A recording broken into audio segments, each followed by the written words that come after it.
I literally seen his chest raise up, and then it went back down, and then he just slumped over and closed his eyes. That was it.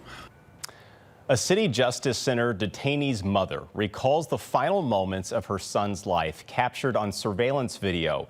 She and other family members say it shows their son strapped in a restraint chair, silenced, and left to die in jail. First Alert 4 requested that video, and we were denied. Tonight, Hayes' family tells Cameron Bopp what they saw on surveillance footage and the legal action they're now pursuing. I saw my son take his last breath. Anita Washington says she watched her son die on video captured in the City Justice Center. What I seen through the video, I don't want another parent to have to go through what I'm going through. I can't sleep at night.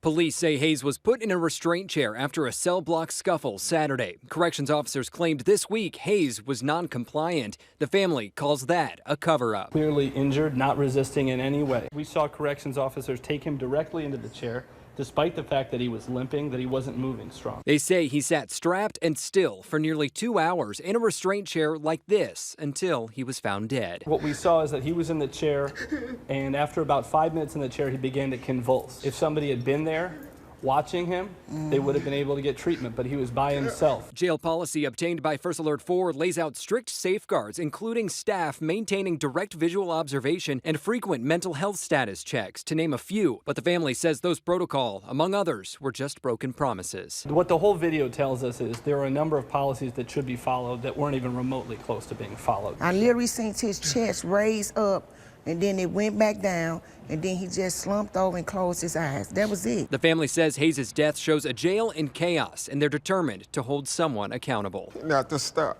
You got to stop. For years, we've heard from sources and also seen in lawsuits that mistreatment is not uncommon at the city jail, including using mace meant for riot crowds on detainees.